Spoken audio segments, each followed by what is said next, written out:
Hello నమస్తే. నేను journalist YNR. ఆంధ్రప్రదేశ్లో ప్రతిపక్ష నేత జగన్మోహన్ రెడ్డి పర్యటనల పట్ల కూటమి సర్కారు ఎందుకంత కలవరం చెందుతోంది? కూటమి సర్కారు ఎక్కడ కలవరం చెందింది అని అనుకుంటారేమో. కూటమి సర్కారు కలవరం కనపడట్లే. జగన్మోహన్ రెడ్డి జనం దగ్గరికి వెళ్ళిన ప్రతిసారి కూటమి సర్కారు వ్యవహరిస్తున్న తీరు, కూటమి సర్కారులో కనపడుతున్న ఆందోళన ఖచ్చితంగా చాలా తీవ్రమైనదిగా చూడాల్సిన అవసరం ఉంది. జగన్మోహన్ రెడ్డి జనాల దగ్గరికి వెళ్తున్న సందర్భంగా, పరామర్శల పేరుతో ఆయన జనాల దగ్గరికి వెళ్తున్న సందర్భంగా రకరకాల ఆంక్షలను ఇంపోజ్ చేసే ప్రయత్నం ప్రభుత్వం వైపు నుంచి జరుగుతోంది. పోలీసులు చెక్ పోస్టులు పెట్టి జగన్మోహన్ రెడ్డి చుట్టూ జనాలు లేకుండా చేసే ప్రయత్నం జరుగుతోంది. ప్రభుత్వం వైపు నుంచి నిర్బంధం ఎక్కువైన కొద్దీ జగన్మోహన్ రెడ్డి చుట్టూ జనాల సంఖ్య పెరుగుతూ వస్తోంది. ఈ జనాల సంఖ్య పెరగడం అనేది కూటమి సర్కార్కి బీపీ తెప్పిస్తోంది. నిజానికి ఆంధ్రప్రదేశ్లో వైఎస్ఆర్ కాంగ్రెస్ పార్టీ దారుణమైన ఓటమిని చవిచూసింది గడిచిన ఎన్నికల్లో. ఎన్నికలు ముగిసి ఇంకా ఏడాది పూర్తవుతోంది ఇప్పుడిప్పుడే.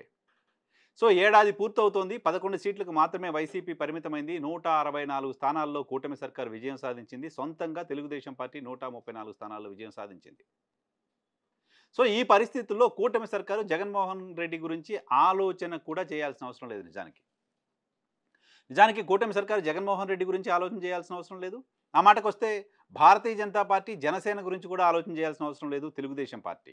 ఎందుకంటే తెలుగుదేశం పార్టీకి సొంతంగా అబ్సల్యూట్ మెజారిటీ ఉంది, థంపింగ్ మెజారిటీ ఉంది. సేమ్ టైం కేంద్రంలో భారతీయ జనతా పార్టీ సర్కారు తెలుగుదేశం పార్టీ మద్దతుతో నడుస్తోంది. ఇటువంటి సందర్భంలో తమ కూటమిలోని భాగస్వామ్య పార్టీలైన జనసేన, బీజేపీని కూడా ప్యాంపర్ చేయాల్సిన అవసరం తెలుగుదేశం పార్టీకి లేదు. ఇక 11 సీట్లకే పరిమితమైన జగన్మోహన్ రెడ్డి గురించి ఆలోచన చేయాల్సిన అవసరం కూడా లేదు నిజానికి ఉన్న పొలిటికల్ సిచ్యువేషన్ చూస్తే. కానీ తెలుగుదేశం పార్టీ ఎక్కువ ఆందోళన పడుతున్నట్లు కనపడుతోంది. ఆ ఆందోళన దాచుకోలేకపోతోంది కూడా. ఎందుకు తెలుగుదేశం పార్టీ ఇంత ఆందోళన పడుతోంది మరి? ఈ స్థాయిలో ప్రజల మద్దతుతో గెలిచామని చెప్పుకుంటున్న పార్టీ, కేంద్రంలో రాష్ట్రంలో ఎన్డీఏ సర్కారు ఉంటుందని చెప్తున్న పార్టీ, వచ్చే 15 ఏళ్ళు 20 ఏళ్ళు మేము తప్ప ఈ రాష్ట్రంలో ఇంకెవరు పాలించే పరిస్థితి లేదు అని చెప్తున్న పార్టీ, ఇప్పటికిప్పుడు కూటమిలో క్రాక్స్ వచ్చి విడిపోతారు లాంటి ఇంప్రెషన్ కూడా లేని సందర్భంలో ఎందుకు జగన్మోహన్ రెడ్డి పర్యటనకు సంబంధించి అంత ఆందోళన పడుతోంది అంటే, జగన్మోహన్ రెడ్డి పర్యటనల పైన కేంద్రం దృష్టి సారించింది. కేంద్ర ప్రభుత్వం జగన్మోహన్ రెడ్డి పర్యటనలు జరుగుతున్న తీరుని సెంట్రల్ ఇంటెలిజెన్స్ గమనిస్తోంది. జగన్మోహన్ రెడ్డికి ఈ స్థాయిలో ప్రజల్లో వస్తున్న ఆదరణ చూసిన తరువాత కేంద్రం పర్యటనలకు సంబంధించి అక్కడికి వస్తున్న ప్రజలకు సంబంధించిన స్పందన పైన రిపోర్ట్స్ తెప్పించుకుంటోంది. కేంద్రంతో మేము బాగున్నాం, కేంద్రంతో మేము బాగుంటాం, కేంద్రం మాతోటే ఉంటుంది, అంటే భారతీయ జనతా పార్టీ మాతోటే ఉంటుంది అని బలంగా నమ్ముతూ వస్తున్న తెలుగుదేశం పార్టీకి రాష్ట్రంలో మన కూసాలు కదిలిపోతున్నాయి అనే విషయం కేంద్రానికి తెలుస్తోంది. మన కూసాలు కదులుతున్నాయి అనే విషయాన్ని జగన్మోహన్ రెడ్డి పర్యటనలు రుజువు చేస్తున్నాయి.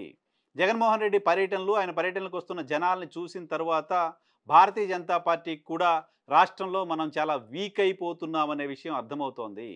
రాష్ట్రంలో ప్రజల్లో మనకు మద్దతు పోయింది, మనం వీక్ అయ్యామనే విషయాన్ని భారతీయ జనతా పార్టీ గమనిస్తే, గుర్తిస్తే మనల్ని భారతీయ జనతా పార్టీ పట్టించుకునే పరిస్థితి ఉండదు. మనం కష్టపడి భారతీయ జనతా పార్టీతో పొత్తు పెట్టుకున్నాం. వచ్చే ఎన్నికల నాటికి ఆ పొత్తుని అలాగే ఉండాలని కోరుకుంటున్నాం. బట్ భారతీయ జనతా పార్టీ మనకి జనంలో మద్దతు లేదు అనుకుంటే మనతో పొత్తుకు రాకుండా పోయే పరిస్థితి ఉంటుంది. ఎందుకంటే మనతో పొత్తు పెట్టుకుంటే జగన్మోహన్ రెడ్డికి కోపం వస్తుందనో, లేకపోతే జగన్మోహన్ రెడ్డి మళ్ళీ అధికారంలోకి వస్తే మనం టీడీపీతో పొత్తు పెట్టుకుని ఉండడం వల్ల రాజకీయంగా నష్టం జరుగుతుందనో భారతీయ జనతా పార్టీ భావిస్తే ఎలా? కాబట్టి భారతీయ జనతా పార్టీకి రాష్ట్రంలో మనం బలంగా ఉన్నామని తెలియాలి, జగన్ ఇంకా బలహీనంగానే ఉన్నాడని తెలియాలి, జగన్ బలపడుతున్నట్టు తెలియకూడదు, మనం వీక్ అవుతున్నట్టు తెలియకూడదు. ఇవన్నీ జరగాలంటే జగన్మోహన్ రెడ్డి జనాల దగ్గరికి వెళ్ళకూడదు. జగన్మోహన్ రెడ్డి జనాల దగ్గరికి వెళ్ళినా జనం లేరు అని చూపించాలి, జనాలు రావట్లేదు అని చెప్పాలి, జనాలు జగన్మోహన్ రెడ్డి పట్టించుకోవట్లేదు అని చెప్పాలి. అది చెప్పలేకపోతున్నారు. ఈ కారణంగానే కూటమిలో ప్రధానంగా తెలుగుదేశం పార్టీలో టెన్షన్ కనపడుతోంది. తెలుగుదేశం పార్టీ జగన్మోహన్ రెడ్డి పర్యటనల పట్ల పెడుతున్న దృష్టి, ఆంక్షలు, జనాలు రాకుండా ఉండడానికి సంబంధించి చేస్తున్న ప్రయత్నాలన్నీ కూడా ఆ భయంతో చేస్తున్న ప్రయత్నాలుగా చూడాలి. మరోవైపు కేంద్ర ప్రభుత్వం కూడా, కేంద్రంలో భారతీయ జనతా పార్టీ మూడోసారి అధికారంలో ఉంది, మళ్ళీ అధికారంలోకి రావాలనుకుంటోంది. ఈసారి అధికారంలోకి వచ్చిన తర్వాత జమిలీ ఎన్నికలు, ఇంకా రకరకాల ఆలోచనలు భారతీయ జనతా పార్టీ చేస్తోంది. భారతీయ జనతా పార్టీ సౌత్ పైన ఈ వచ్చే ఎన్నికల్లో మరింత దృష్టి పెట్టబోతోంది. నార్త్లో సీట్లు తగ్గినా సౌత్ నుంచి ఎక్కువ సీట్లు కావాలని ఆశపడుతోంది.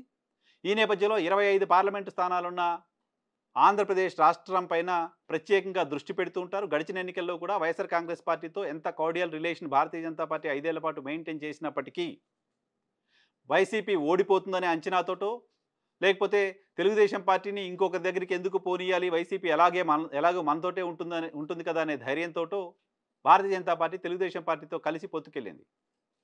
కానీ వచ్చే ఎన్నికల్లో వైసీపీ గ్యారంటీగా ఆంధ్రప్రదేశ్లో గెలుస్తుంది ఇలాంటి నమ్మకం కనుక భారతీయ జనతా పార్టీకి వస్తే, వచ్చే ఎన్నికల్లో వైసీపీకి వ్యతిరేకంగా టీడీపీతో కలిసి వెళ్ళే పరిస్థితి ఉండకపోవచ్చు లాంటి విశ్లేషణలు ఉన్నాయి. ఈ విశ్లేషణలు తెలుగుదేశం పార్టీని భయపెడుతున్నాయి. ఈ విశ్లేషణలే తెలుగుదేశం పార్టీకి భయాందోళనలు కలిగిస్తున్నాయి.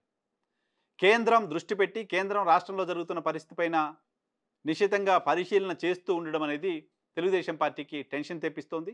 సో కేంద్రం పైన తాము ఒత్తిడి తేవాలన్నా, కేంద్రం నుంచి నిధులో ఇంకేదో గట్టిగా అడగాలన్నా మనం బలంగా ఉన్నామని వాళ్ళు నమ్మాలి.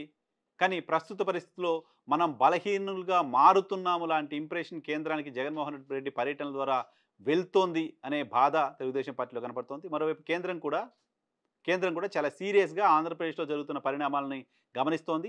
ఆంధ్రప్రదేశ్లో ప్రభుత్వం పట్ల ఇంత తొందరగా ఇంత తక్కువ సమయంలో వ్యతిరేకత ఎందుకు వస్తుంది ఇలాంటి అంచనాలు వేస్తోంది. దానికి సంబంధించి కొంతమంది భారతీయ జనతా పార్టీకి సంబంధించిన నాయకులతో కూడా కేంద్ర ప్రభుత్వ పెద్దలు డిస్కస్ చేసినట్టుగా సమాచారం ఉంది. ఈ నేపథ్యంలోనే భారతీయ జనతా పార్టీ ఆంధ్రప్రదేశ్ రాష్ట్ర శాఖ భారతీయ జనతా పార్టీ చేతిలో లేదు, తెలుగుదేశం పార్టీ చేతిలోనే ఉంది ఇలాంటి విమర్శలు వస్తున్న నేపథ్యంలో భారతీయ జనతా పార్టీ రాష్ట్ర అధ్యక్ష పదవి కూడా సంస్థాగతంగా మొదటి నుంచి పార్టీ ఐడియాలజీ కోసం పనిచేస్తూ పార్టీ కోసం పనిచేస్తున్న వ్యక్తులకే ఇవ్వాలని నిర్ణయం తీసుకున్న. నిజానికి తెలుగుదేశం పార్టీ నుంచో ఇతర పార్టీల నుంచో వచ్చిన వాళ్ళు చాలామంది అధ్యక్ష పదవి కోసం ప్రయత్నం చేసినప్పటికీ పార్టీ లైన్లో ఉన్న వాళ్ళకి మాత్రమే అవకాశం కల్పించాలని లాంటి నిర్ణయం తీసుకోవడం వెనక్కి కూడా ఆంధ్రప్రదేశ్ రాజకీయాలపైన భవిష్యత్తును దృష్టిలో పెట్టుకొని తీసుకున్న నిర్ణయంగానే మాధవ్ ఎంపికని చూడాల్సిన అవసరం ఉంది. సో కేంద్రం రాష్ట్రంలో పరిణామాలని గమనిస్తూ కూటమి సర్కార్కి వార్న్ చేస్తుందా, కూటమి సర్కారులో ఉన్న పార్టీల నుంచి క్రమంగా దూరం జరుగుతుందా ఏంటనేది చూడాల్సి ఉంది.